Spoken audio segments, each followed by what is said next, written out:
To show some love to the Abyss Actor archetype. So I feel like most decks, you know, this is a deck that just doesn't get enough love or play. And you guys know how I am. I love anti-meta and I love, you know, rogue decks, and I love just giving them their basically the honor that they're due. So Abyss Actor is an incredible archetype that never ever jump started.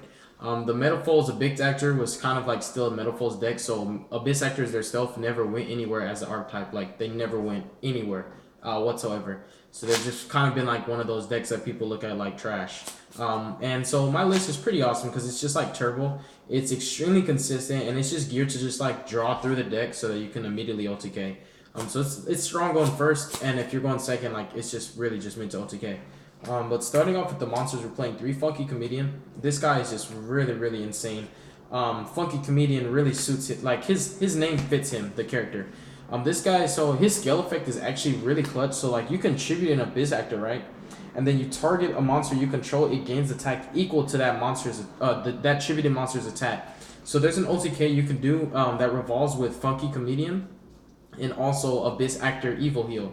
So with Evil Heal and Funky Comedian, you can like OTK your opponent, but just by attacking like one monster. It's so stupid. Like literally like one attack for over 8,000. So like Funky Comedian's incredible for that because most of the time I do use his effect to OTK. Like so many people catch, like they're caught off guard all the time. Like when I play this deck, like I use this against my friends and like OTK the crap out of them, and they're just like, what the heck? Like most of the time, like I would use this guy for that, and most people just like sleep on Funky Comedian. So he's kind of like the best card in my deck because he's extremely important. And without him, I just really wouldn't be able to perform the OTK that you do. And he also has an on-field effect, which is pretty clutch. If he's normal or special summon, you can make this guy gain attack for 300 attack for each Abyss monster. For each Abyss Actor monster that you control until the end of the turn, but you can also target another Abyss Actor. That monster will gain his attack. So like he just like makes your monsters huge. And now hold on, I just gotta open this door real quick. Come on. So like he makes all your guys huge. This is pretty clutch. So like he's kind of like the MVP of the deck, which is why I wanted to start off by showing Funky Comedian. Funny thing, he's like the least favorite out of all the Abyss Actors, and in my opinion, he's like the best one. And then 2 Abyss Actor extras. I just can't find my third. It's literally like I just really can't find it. It's not that I play 2. My list actually has 3. I just can't find it. Like I don't know where it's at. But this should be at 3 Abyss Actor extras. This guy's just like whatever skill you want him to be, which is really cool because the Wild Hope is actually your best scale in the deck because he can turn himself to 9, which you can Pendulum Summon for 8 then. And extras is like extra copies, like his name, extras. He's extra copies of Wild Hope, so it's just really clutch. But I would be playing him at 3. I just cannot find my third for some reason. I just really don't know where it's at. You good? I'll go through something now, Ivan. What's up? I'm looking for the keys. Wait, what keys? Where are the keys? The house keys. Oh, Lord. Oh, I have wrong. Sorry, yeah, I didn't mean to interrupt the video. But 3 Sassy Rookies, so this just like, it's stupid. This card is redundant. It's not really like as broken as Funky Comedian. Really, the only reason why Funky Comedian is broken is for when going second. When you're going first, this card is just like, it's kind of like a power tap card. You just like, he's there for the high scale. But Sassy Rookie is like the main combo piece. And probably next to Sassy Rookie we'll do the Wild Hope. Because Wild Hope is just like, Sassy Rookie is better than Wild Hope because Sassy Rookie still becomes Wild Hope. What's up? And Wild Hope becomes another one. You took them with you. Please tell me you didn't lose your nose. Oh my god.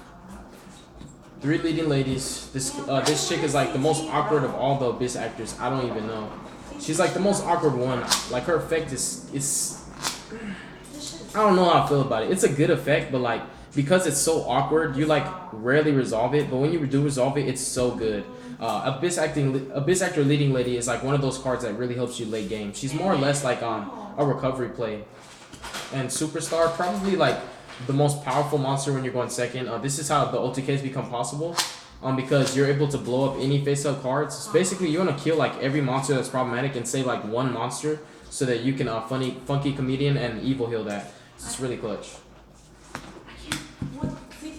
2 Evil Heals and 2 Graphics to some of the monsters. I'm actually playing Grapha in here not only for a trade-in target, but just because he's just a really, really awesome dark target in general, and it's just great to discard him to pop cards and get rid of like Grapha really just helps me play through those awkward boards like where the Abyss actors don't really have firepower or ways to get over stuff.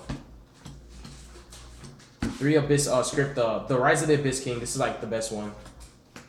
3 Allure of Darkness. I think Sushi has him in his car. I really hope he does. 3 Dark World Dealings, 2 Trade-ins, 2 Pot of Riches, and 1 Upstart Goblin. At the sum of the spells, finally 1 Opening Ceremony. So at the store, but I doubt it. I didn't leave them home. Please, because that's not just my house keys that's on there. That's all my keys. Man, this is cool. And so that was just some of the spells. So all I'm running is draw power. Everything that's not draw power is just simply the Abyss Grips. And the Abyss Grips for me, they're just kind of like. If you look upstairs. I got you. They're kind of just like cards where you have to run them. Like you have no choice but to play the Abyss Grips. But pretty much like for all my spells, I just want to draw power. And by the way, I apologize to you guys for that in the video, but it's just real stuff going on in my house. You know, it's still like I have a life outside of Yu-Gi-Oh, so I hope you guys understand. You know, it's just stuff happening with life right now. But anyways. I just didn't need that to get in the way of the deck profile. So yeah, like I was saying, Pot of Riches is great as like a recovery card because most of the time like your extra deck will be like, especially late game, your extra deck will be a bit too loaded and it's like you can't pendulum summon everything. So it's nice to just put 3 back just to get the free 2 draws. Or when you XYZ with your pendulums, they go to the graveyard. You play Pop, put them from the graveyard back to deck, which is great. So it's like your deck goes to Emerald and you draw 2 off of it. Upstart, of course, it's a 40 card deck, so this makes it 39.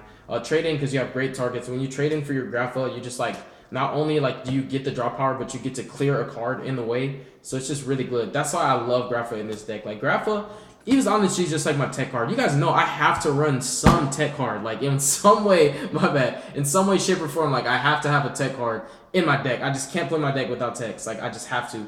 There has to be something that makes the deck spicy and makes me want to play more. And I just like love what Grapha does for the deck. But that'll definitely sum it up for the spells. Like I said, it's literally, if it's not Abyss Grips, it's just draw power. That's all the deck really does. It just draws. It just gets you right to your scales. Like you shouldn't be worrying about you know, not having monsters. The only traps I play are just the backstage. But yeah, like I was saying, you shouldn't be worrying about not having monsters because it's like half your deck is monsters and then the other half just gets you to the monsters. And then the backstage, this is like retarded. Such a redundant card. So my thing, I didn't really want to play real back row in this deck because it's like an extremely combo oriented heavy OTK based deck. And also something that I really thought was amazing with the Abyss Grips, which actually has me wanting to play a secondary copy of Opening Ceremony, is for the True Draco matchup. Whenever they tribute their continuous spells, they get to pop your back row.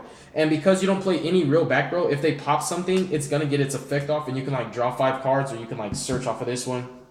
Or for this one, you just chain it and activate it anyways. But I just really love like what the Abyss Grips do as just like great baits. Like you can just set them. People think they're real back row. They try to get rid of them before they go into the plays. Twin Twister it thinking it was like strikes and stuff like that. It's really just 2 fake Abyss Grips. It's really, really clutch. And although people like, I think some people have an idea of what Abyss Actors do, but most people don't even know what they are and what they do, so they don't know what the Abyss Grip does.